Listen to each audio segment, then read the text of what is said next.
Hello and welcome to another episode of the 90s Week by Week. I'm your host Brandon, coming at you from Grubby's Private Bar. This episode will be talking about the week of January the 21st through the 27th in the year 1990. The top song every day this week was How Am I Supposed to Live Without You by Michael Bolton. The top 10 for the week were number 10, Another Day in Paradise by Phil Collins. Number 9, I Remember You by Skid Row. Number 8, Opposites Attract by Paula Abdul. Number 7, Free Fallin' by Tom Petty. Number 6, Just Between You and Me by Lou Gramm. Number 5, Two to Make It Right by Seduction. Number 4, Everything by Jody Watley. Number 3, Downtown Train by Rod Stewart. Number 2, Pump Up the Jam by Technotronic featuring Felly. And number 1, How Am I Supposed to Live Without You by Michael Bolton. The top rap song this week was Expression by Salt-N-Pepa, while the number 1 country song was Nobody's Home by Clint Black. Notable events in music this week included, on January the 21st, the first episode of MTV Unplugged aired, featuring Squeeze, and on January the 23rd, the album Stick It To You by Slaughter was released. The top movie for each day this week was January 21st, Born on the 4th of July, and then on January the 22nd through the 27th, Driving Miss Daisy was the top movie. The top 5 for the weekend of January 26th, 1990 were number 5, Internal Affairs, number 4, The War of the Roses, number 3, Tango and Cash, number 2, Born on the 4th of July, and number 1, Driving Miss Daisy. The top 10 on television this week were number 10, the American Music Awards, number 9, The Wonder Years with the title The Powers That Be, number 8 was Empty Nest with the title Complainin' in the Rain, number 7 was Golden Girls and the episode title was Triple Play, number 6 was A Different World with the title Pride and Prejudice, number 5 was Roseanne titled An Officer and a Gentleman. At number 4, there was a tie for third between The Cosby Show with the title The Birthday Party and Cheers with the episode title Finally, Part 1. Number 2 was the Super Bowl post game, and number 1 was Super Bowl 24, 49ers versus the Broncos. On January 22nd, the American Music Awards were held. Some of the winners were Favorite Pop Artists, Bobby Brown and Paula Abdul. New Kids on the Block won Favorite Group and Album. Milli Vanilli won Favorite Song and New Artist. Randy Travis, Reba McEntire, and Alabama all won Favorite Country Artist. MC Hammer won Favorite Rap and Hip Hop Artist. And Guns N' Roses won Favorite Heavy Metal Artist and Album. The cover of TV Guide for January 20th to the 26th had pictures of Arsenio Hall, Catherine Cryer, and Dana Delaney on the cover with Guide to the 90s printed on the top. In large font it said Dynamite Dozen with 12 who will blaze across the decade in smaller letters. It also said, plus, what you want to see in the 90s, an exclusive TV Guide poll, and plus, the changing face of TV, a forecast of things to come. The Simpsons this week was titled Homer's Odyssey, and on it, Homer loses his job after causing an accident while Bart's class is there on a field trip. After crusading against the dangers of the plant, he is offered a better position if he stops protesting. On the Arsenio Hall show this week, on January the 22nd, Laura San Giacomo and the Galloways were guests. On January the 23rd, Marsha Mason and the Charlie Daniels Band were guests. On January the 24th, Valerie Harper and Grover Washington Jr. were on. On January 25th, Howie Mandel and Belinda Carlisle were guests. And on January the 26th, Julia Roberts was on while Lou Gramm was the musical guest. This week on Days of Our Lives, while he's in Italy, Jack falls into a secret cave and finds a secret diary that belonged to Isabella's mother. Isabella gets shot while her and Roman are trying to give Victor the key but survives surgery. Kayla is released to Patch, and Shane finds out about Kimberly's past. In sports, on January the 21st, the 41st NHL All-Star Game is held. The MVP was Mario Lemieux. And then John McEnroe becomes the first player ever expelled from the Australia Open this week. On the cover of Sports Illustrated for the month of January 1990 was Miami Hurricanes quarterback Craig Erickson with the caption, "No doubt about it, number 1 Miami," followed by number 2 Notre Dame, number 3 Florida State, number 4 USC, and number 5 Colorado. The bold section in the table of contents read, "Miami is the one. With Notre Dame knocking off top-ranked Colorado 21-6, Miami won the national championship by routing Alabama 33-25. High School Confidential. The name of the game now for schoolboy basketball powers is national tournaments and national TV. Steelers of tough metal. In the AFC wildcard, Pittsburgh again showed its guts by beating Houston with a dramatic 50-yard field goal. In another zone, the Los Angeles Rams defense befuddled the Philadelphia Eagles offense in the NFC wildcard. Daddy Dearest. Chris Chelios of Montreal is one nasty cuss on the ice, but being a father has helped him develop a softer side. Wild and Crazy Hombres. Baseball's numerous Perez brothers, led by the irrepressible Pascual, are also as loco as old Groucho, Harpo, and Chico. The Record Company. Some sports marks are no sooner set than they are broken. Of course, others will last forever. Maybe. The cover of the Sporting News for this week said Super Showdown at the top, with John Elway on one side and Joe Montana on the other. Underneath it said, the 49ers meet the Broncos in Super Bowl 24. Underneath were the subtitles, Bill Walsh reflects on a year away from coaching, and the other game on Super Sunday, Bud Bowl 2. The top book every day between January 21st and the 27th was Daddy by Danielle Still. On January the 21st in 1990, the third Royal Rumble was held at Orlando Arena in Orlando, Florida. Some of the results were the Bushwhackers defeated the Fabulous Rougeaus, Brutus the Barber Beefcake and the Genius ended in double elimination, Rugged Ronnie Garvin defeated Greg the Hammer Valentine, Hacksaw Jim Duggan defeated the Big Boss Man, and then in the Royal Rumble event itself, Hulk Hogan won by last eliminating Mr. Perfect. There was a notable moment where the Ultimate Warrior and Hogan faced off during the Rumble. This would be significant for future events. Among the more notable events on this week's Saturday night's main event, Hulk Hogan and the Ultimate Warrior beat Mr. Perfect and the Genius in a tag team match. At the end, the Ultimate Warrior accidentally clotheslined Hulk Hogan, creating tension between them. Also, Jake the Snake continued to possess the $1 Million belt, using his snake Damien to keep Ted DiBiase and Virgil at bay. The cover of Time magazine for January 22nd said, "A Murder in Boston" in large print to the left, with a grainy image of a person to the right. Under the headline it said, "How a bizarre case inflamed racial tensions and raised troubling questions about politicians, the police, and the press." At the top it said, "Winds of Secession. Gorbachev braves a storm in Lithuania." Billy Joel was on the cover of the January 25th issue of Rolling Stone magazine, with his name across the middle in large print. Down the right side above his name it said, "On Fire Again, the Rolling Stone interview." Under his name it said, "Guitar Heroes, Jeff Beck and Stevie Ray Vaughan." The January 22nd issue of People magazine said, "The Outrage in Boston" on the left side with the words "Murder and Deceit" in large yellow print. Beneath it was the synopsis, "Charles Stewart's claim that a black assailant killed his pregnant wife, Carol, shocked the nation. The deadly truth was even more terrible. Here is the story of a husband's treachery, a dark family secret, and the inescapable guilt that led to suicide." There were pictures of the Stewarts to the right, as well as a picture of Charles's body being pulled from the Mystic River. At the top were the subtitles, "Backstage with Motley Crue," and "Women in Combat." Now that we've gone over the events in the fourth week of January 1990, I'd like to bring on my guest. With me today is my good friend and former co-worker, Kurt Williams. Kurt, thanks for being with me today. Not a problem. All right, Kurt, so what might you have been doing on a Saturday night in January 1990? Ooh, January 1990 on a Saturday night. Well, I was an 8th grader, so I was either A, hanging out at my house watching movies and things like that with my parents and, you know, just staying at home like a normal 8th grader would, or probably staying the night with some of my friends and you know, doing the same thing there just with their parents and trying to sneak out and raise some havoc and some cane there too. Were you watched closely at that age, or did you have free reign, really? I don't know if watch closely is the right word for it, but it was a very limited time frame to get ourselves in trouble. So, you know, it had to be in by certain times and, you know, just normal parental rules, but for middle schoolers anyway. So, but I'd say for a middle schooler, I probably had pretty good freedoms, so. Did you have to be driven most places by a parent, or was it within like bike riding distance? You go to a movie?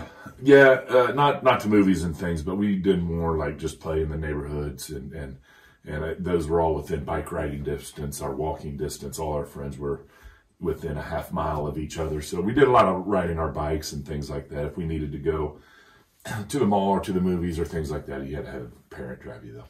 But your middle school wasn't really close to where you guys lived, right? It was... No. We were a good 3 or 4 miles away from our middle school, so it was about a 30-minute bus ride. But luckily, like most of your close friends lived close. Yes, very, very luckily so. Yes. Well, my town probably could have fit in your middle school. So of the shows in the top 10, which one would you most likely have been watching in 1990? The TV shows. Yeah. Well, the Super Bowl obviously was going to be a big one, and I do remember that Super Bowl vaguely. I believe that was the one where Montana and Jerry Rice just diced up the Broncos, and John Elway was probably his first or second Super Bowl that year, I believe, wasn't it? I mean, yeah, maybe his first. They didn't have a great regular season, I don't think. Right. They turned it on. They turned it on at the end and whatnot. And the 49ers were just the 49ers back in, and you know, with Jerry Rice and Taylor and all those guys, I mean, they were just unstoppable. Roger Craig and Ronnie Lott. No, I mean, seriously, if you think about that team, I mean, how many Hall of Famers and everything, how can they not win? It was just unbelievable. But, you know, we were, as a family, we did actually watch a lot of TV shows together as, you know, a family, even when we were in 8th grade, you know, that middle school thing where you hang out in your room and don't talk to anybody, but we'd still, like the Cosby Show was one. Cheers was a big show for me and my dad and mom. I mean, mom watched it, but me and dad really liked Cheers quite a bit. And, you know, that was a good episode. I do remember that Cheers episode. I actually watched it again today. Yeah, awesome. And because that's when they kicked Sam out of the limo.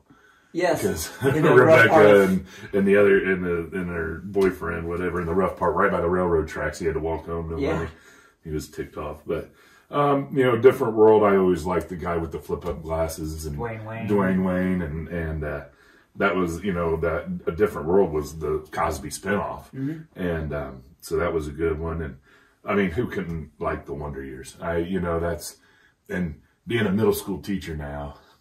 I mean, that show holds so true still, even with the changes. And that show was based in the 60s and 70s, and how the awkwardness of middle school and all those middle school thoughts and all those middle school problems. And you know, so yeah, I watched a lot of these things. Empty Nest a little bit, not much of the Golden Girls, but.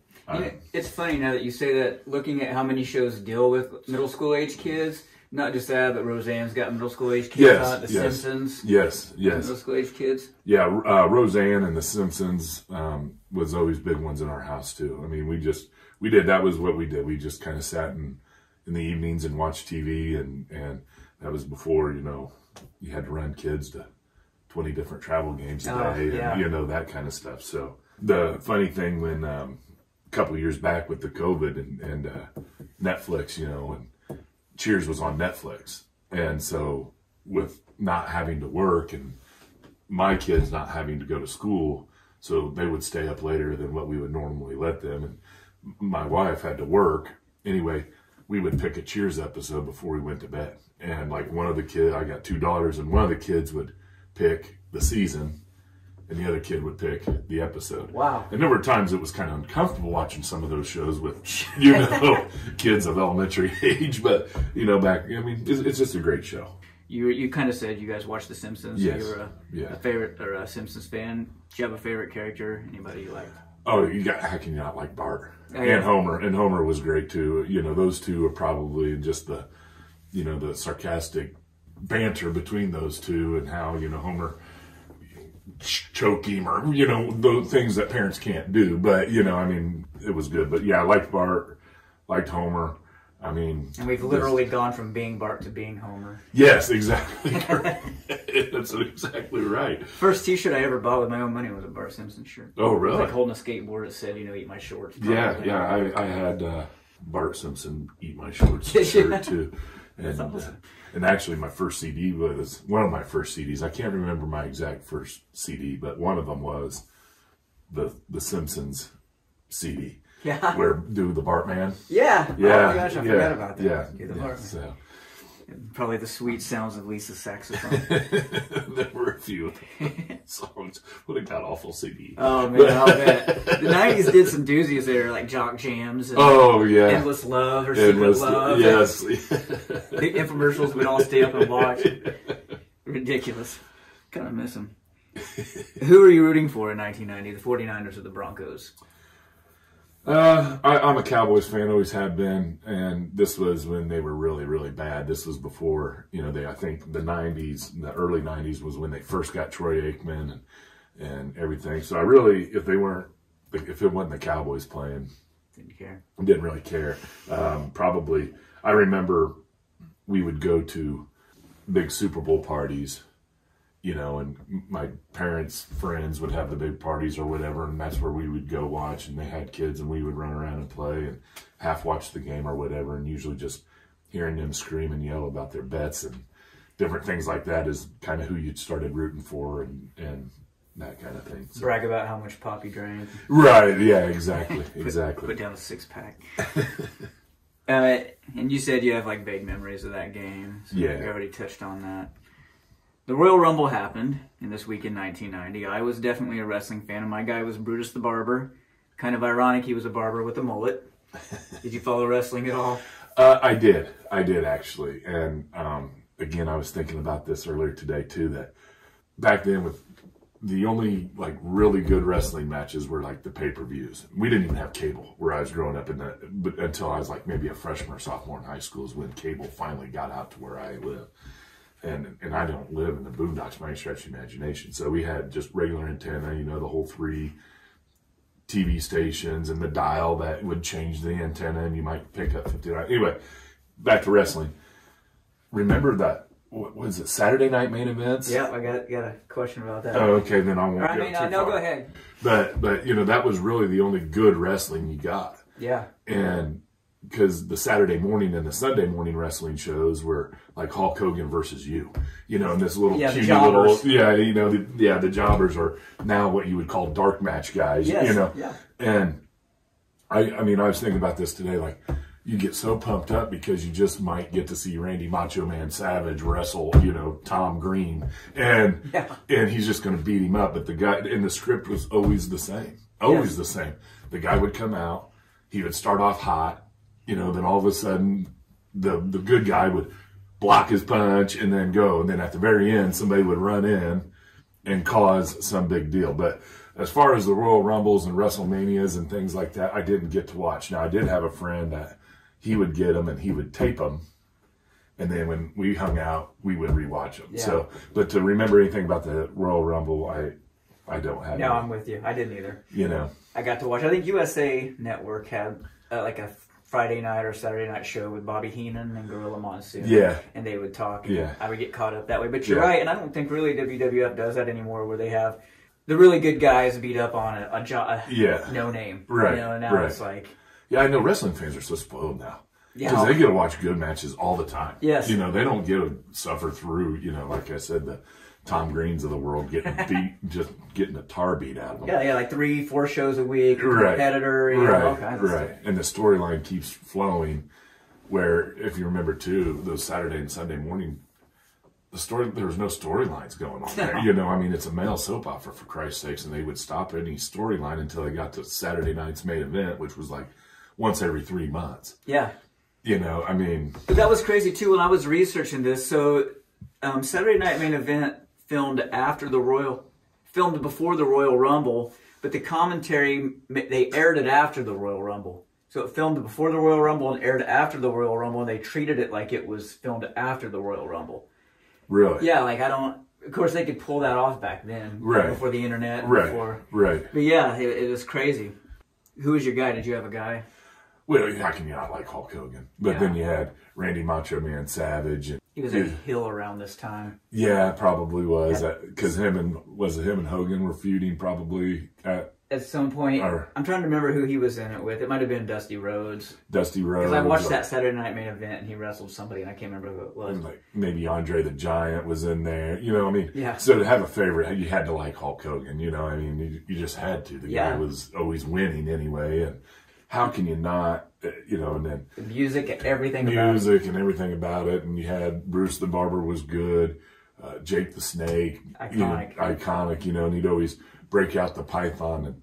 And you wonder what they did to make that python not just at some point in time just rip some guys right, you know, and go like that, you know. And Damien. Yeah, Damien. And some, you know, like, it's unbelievable that Damien too, because there are times where they would show like Damien wrap around somebody's neck, and the guy would actually be salivating. God knows how many Alka-Seltzers he popped in his mouth to make that happen. Yeah. But I mean, just to simply put, like, be comfortable enough to let that snake do that. Yeah.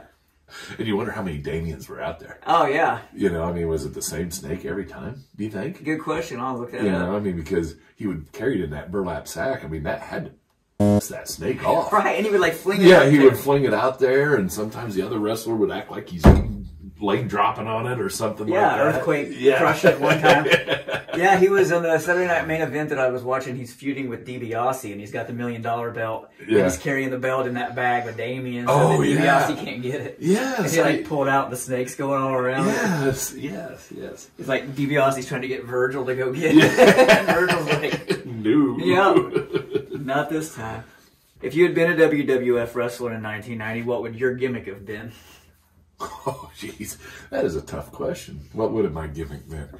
I probably would have been some sports nerd kid that came out, thought he was good, and somehow lucked into a win every once in a while. You know what I mean? That would probably be my stick or whatever. I'd probably try to get a group of managers that, you know, good-looking girls or something like that, that I wouldn't have any shot with at all, except for the fact that I'm going out to wrestle in front of 20,000 people. You know, that would be the only reason why they'd hang out with me. That would probably be my stick. That was like the era of the managers, too, because you had like Slick, Brother Love, Sensational Sherry, Miss Elizabeth Sapphire, Elizabeth Dusty Rose. But who can beat Miss Elizabeth? I mean, that was the queen of everything, you know, I mean, just unbelievable. So. Yeah, and she played the perfect role, too. Like, just, it was hard. You couldn't not love her. There's no way. She gave you nothing to dislike her about. Exactly. So this Royal Rumble set up WrestleMania in 2 months where Hogan and Warrior faced off for the belt. Ultimate Warrior was in right at the beginning of the 90s? Yeah. I figured he would have, I would have bet mid-90s for him, but. Yeah, he got the push. Warrior kind of got the torch passed on to him there. So were you Team Hogan or Team Warrior? Oh, I was probably Team Hogan then, but I did like the Ultimate Warrior just because he acted like a complete maniac when he got in there shaking. He was crazy. Yeah, he's just shaking the ropes, and he had that big, you know, he's got all the tassels and everything flying all over the place, and had the face paint, and if you got in a really tough match, all the face paint would come off, and that's how you knew he was really working hard, you know. Yeah. So from nearby Fountain Central High School. Yeah. If you had to sit one-on-one with someone at the Cheers bar for an hour, who are you picking between Norm, Cliff, and Frazier? It can only be one. Yeah, and you'd have to sit with them for an hour. So you got to put up with them or enjoy them, whichever it would be. Boy. Norm, Cliff, or Frazier? My favorite. That's a tough question. If I had to rank them, Frazier would be third, because I always kind of thought of him as just some guy tag along, you know, type deal. And of course, you got Cliff and Norm; they're best friends forever, and you know that kind of thing.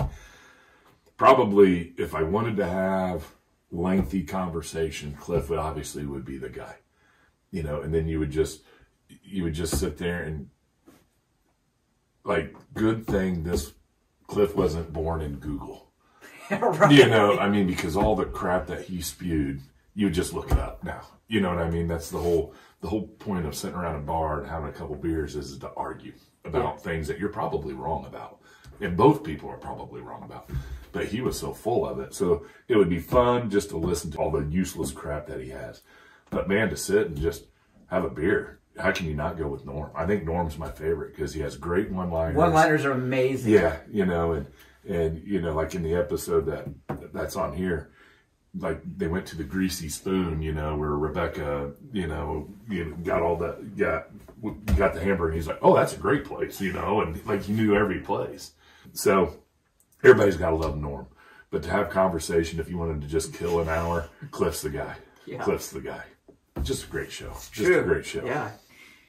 Speaking of that Greasy Spoon, On Cheers, the gang goes with Rebecca to celebrate at Norm's favorite restaurant, Little Wally's Pup and Burger, I think it was. Yeah.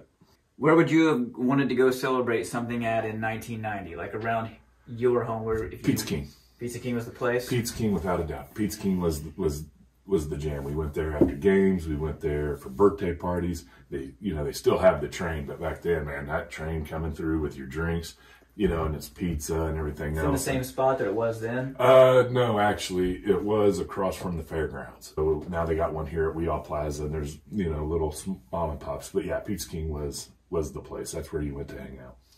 The number one country song this week was Nobody's Home by Clint Black. In 1990, were your parents comfortable leaving you home alone on a weekend night? And did you ever get caught doing anything you weren't supposed to in middle school? Yes, they were very comfortable leaving me. There was one instance that comes to mind where it wasn't necessarily me, but the 1-900 numbers that it would say first minutes for free, but it was an $8.99 charge. Well, I think I had some buddies over while mom and dad were gone doing something. I think somehow they got on the phone, and they always thought the first minute was free, so they would listen for like 35 seconds and hang up. Well, you're getting charged $2.99, and next thing I know, there was like, dad brings me into the family room, and that was always a bad sign if he's holding a paper and he says, "Can you tell me why there's," and there's like $45 worth of charges in one day. And I go to my grave, and I did not make those phone calls, but I think my friends did. So that was probably one time we got caught doing something. I'm sure there are other times we got caught doing things because you thought you were sly and your parents didn't know what was going on. But that's one that comes to mind. That's a great one. Those 900 numbers haven't come up yet in any episode of that. No, yeah. In Empty Nest, Harry and Laverne have different memories of the same event. Do you and any of your friends or family members have contradictory memories of an event that happened in this time frame?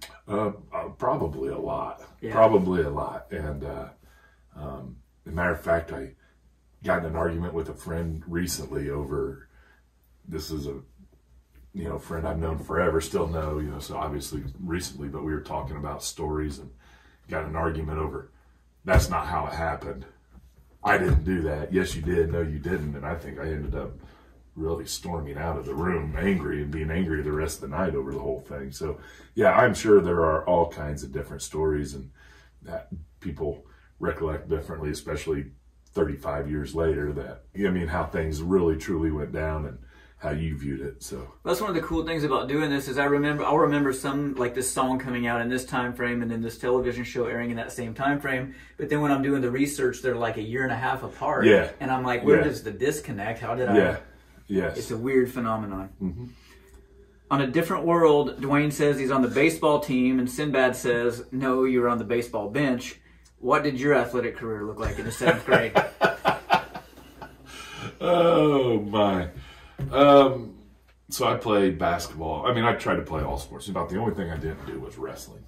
My athletic career, I was always on like the A team, so to speak, but I was like the 7th best player on the A team, so I played, I was somewhat productive, but it wasn't like, the ship was going down if I got in foul trouble or, like if they didn't throw me the ball or whatever, you know what I mean? Like I was never the guy, but I was good enough to be part of that group where, if you win, I got to hold the trophy, not in uniform, not in street clothes. Yeah. So, but yes, so. At this age, I was a B team sub on the basketball team. No, literally, I was a B team sub. Right. Oh my gosh, and then probably didn't go out 8th grade year because I was too embarrassed. But like that picture in the first episode, I did manage football in my Batman shirt. Yeah. Yeah, it's awesome now. On The Simpsons, the teacher tells the kids not to stick their arms out of the window on the bus because someone got their arm ripped off once. Do you have any memorable incidents on the bus in middle school? Because you said you were 3 or 4 miles. It was our bus ride was probably, like I said, about a half hour. And so for 3 or 4 miles, but lots of stops and lots of different back roads and everything. So one of the memories that pops out is because I had another buddy. My mom ran a daycare. So a lot of these guys would come over to the house after school, wait for the parents to pick them up there. One of my friends, we always got in trouble on the bus because we were basically middle school boys, being middle school boys. So we had to sit up front all the time with where the bus driver could keep good track of us. Anyway, one of my buddies fell asleep while on the way home, and he was like laying in the seat. And then at some point in time, he went to roll over, and he rolled over and he got himself wedged between the back of the seat and the seat. And he was still sleeping, right? So when it got time to drop him off, or for us to leave, you know, we said, "Hey, Kevin," and we kind of, you know, like beat on the seat to wake him up. And when he woke up, he starts screaming. And when he woke up, he like put his hands out like this and screamed and landed flat on his face because his arms were wedged in between the seats. Well, of course, we all start dying laughing. The bus driver probably wrote us up and, you know, kicked us off or whatever, but because she thought he was messing around. But so we get off the bus, and I was like, "Why would you scream like that and act like that?" And he said he was dreaming of falling, and he woke up right as and the first thing he sees is the floor. Wow. He actually thought he was falling. So, and in a sense, he did, because he landed straight on his. Too bad they didn't have bus cameras back then. Right. That Gosh, it was. I don't know why that memory is always there. And I mean, that's just. Yeah, that's awesome. That's a great one. We also see Bart doing his standard prank calling to Mose in this episode. A couple episodes ago, one of my guests mentioned that they used to prank call people at slumber parties. Did you prank call? And if so, do you remember what it consisted of? I never did. I shouldn't say never. I'm sure I did. But my brother was really good at it. And him and his idiot friends would come over, and they would do that, and they would get people all worked up and fired up. And I was kind of the person sitting there trying not to laugh loud enough to where the person would hear. You know, it's kind of like that. The really good crank calls, like they act like they're photographers and they got the pictures of their kid and they owe them $100, and the guy would just absolutely fly off the handle, you know, that kind of stuff. But my brother had that gift of being able to keep someone on the stick long enough to really get them going. So that was always good.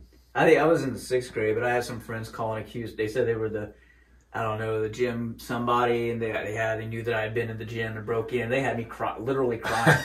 Like, I thought I was in so much trouble, and I was pleading with my mom, telling her I didn't do it. And Right. What jerks. A bunch of jerks. And they come running up the block because they knew it in my voice that I was crying and they wanted to see it. And savages, man.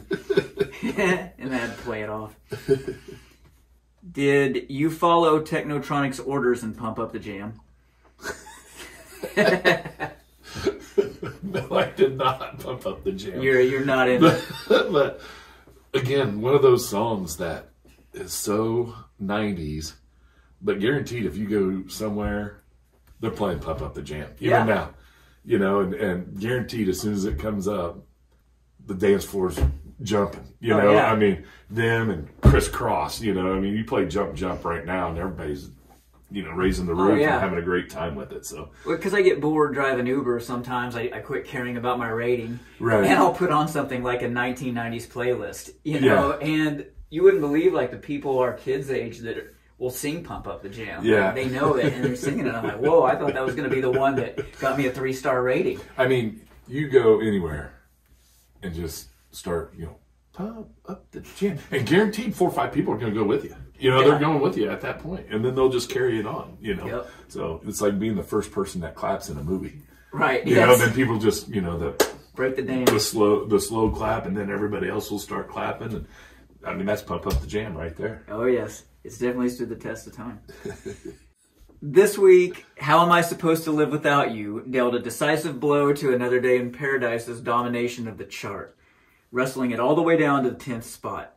If Michael Bolton and Phil Collins were the last two left in the 1990 Royal Rumble, which one's going over the top rope? Whew. I don't know. I think Bolton's got some fight to him. Yeah. You know, I mean, he's got the long curly hair. He kind of has that persona that I'm really kind of a sissy boy, but I mean, I think he's throwing Phil Collins out like a bouncer at a bar. I think he's got him by size. And he's taller, you know, but I think Phil Collins is just probably one of them guys who sips tea and stuff like that. So, I mean, Michael Bolton, anybody as cool as Michael Bolton, probably by the belt loops. God, there's not even a build up. Gone. Right. You know, like Phil Collins is the guy you wait to take out at the end because you know it's going to be easy. You're going after Ultimate Warrior and all those guys first because they're the tough ones when you got energy.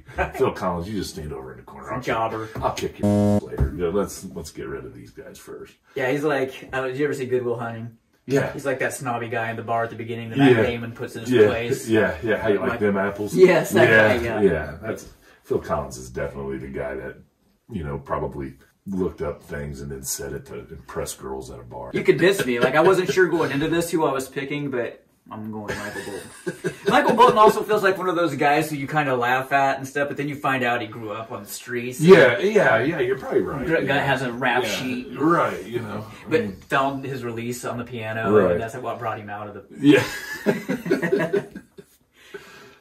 Despite what MC Hammer said, do you think you could have touched it? Not at all. No. You can't touch it. Yeah, that's... You know?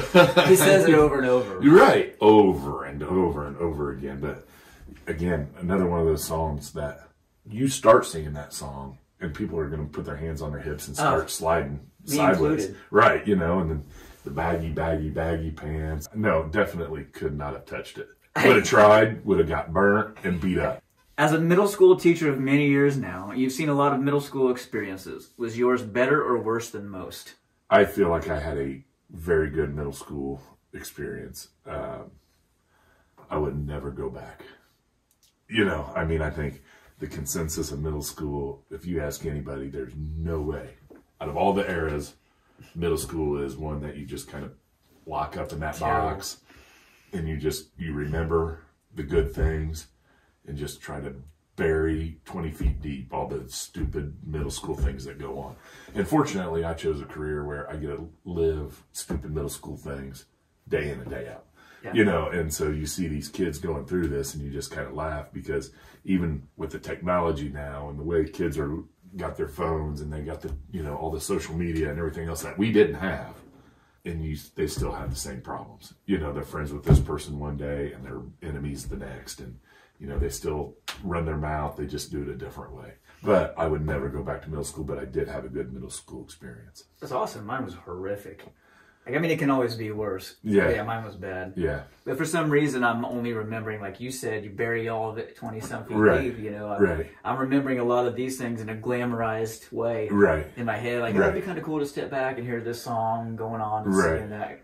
Right. But to be who I was and what I dealt with in 1990. Yeah, there's no way I'd want to go back. And honestly, I actually, the only way I would go back is to go apologize to all the teachers that I ever had. Amen. Over some of the dumb things that I did.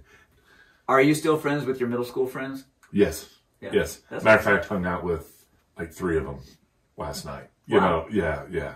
All of the following won favorite country artist at the American Music Awards: Randy Travis, Reba McEntire, and Alabama. If you could pick only one that you could listen to on repeat or for the rest of your life or whatever, you going with Randy Travis, Reba McEntire, or Alabama? Alabama. Without a doubt. Out of those 3, Alabama. Not that I dislike the other 2, but Alabama, they've got great songs, you know. Song of the South, and you gotta have Phil in the band. You're gonna play in Texas. Yeah. Play in Texas. I mean, just great songs. You have any other memories associated with any of those movies or songs?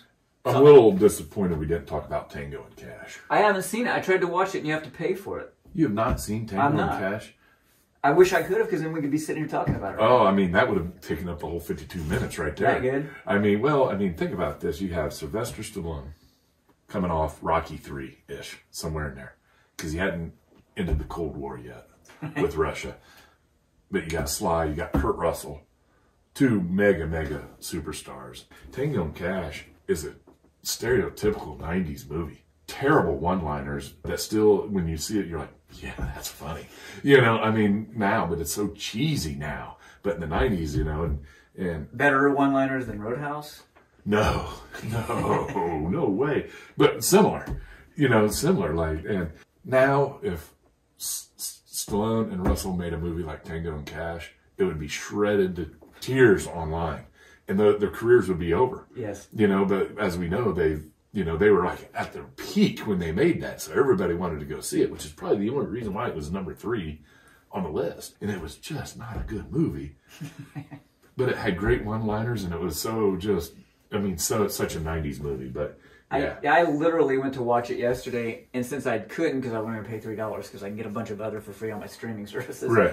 I watched The War of the Roses, which was a really pretty good movie. Yeah. I don't know if you ever saw that. I have not seen War of the Roses. It's pretty funny. I looked them all up. I haven't seen, the only two I've seen, I've never watched Born on the 4th of July. It's deep. Yeah. It's pretty intense. It was one of those that, you know, even back then I didn't really care to watch too much. But yeah, Tango and Cash, I mean, what a cheesy, great movie. I'm going to have to watch it. You know, that's one of those that I don't understand why it's not on USA Network more, or, you know, like movies that we love on whatever, and they don't show it on there, probably because there's a lot of curse words. And the songs made me go back a little bit, you know, Opposites Attract, Free Fallin', Free Fallin' everywhere. Everywhere. Downtown Train by Rod Stewart. See, that's another one. You got Phil Collins, Rod Stewart, and Michael Bolton in the Royal Rumble. Who's coming out there?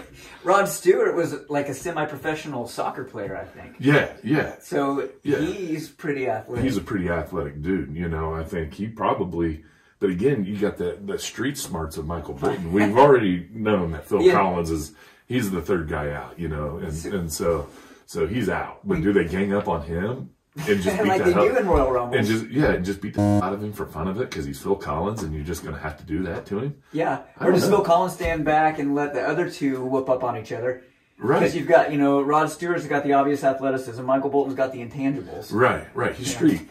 He's all street. The heart. Yeah. The heart of a lion and a champion. Yeah, I think we got a celebrity death match that should have been made. Yes, absolutely. Absolutely. I mean, all these things just bring back so much memories, or you know, whatever, and probably the mid 90s would be really great to talk about when you get to those weeks, and however many long, but yeah, all these things are pretty nice, and it's kind of fun to go back and remember the horrors of middle school. Yeah. You know, and so unlock some memories. Yes, absolutely. Awesome, man. Well, thanks, Kurt. I'm gonna cut you loose, buddy. Hey, bud, no problem. Thank you. Yeah.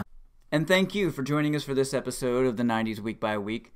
Please subscribe to us on YouTube or follow us on whatever audio service you're using to stream this broadcast.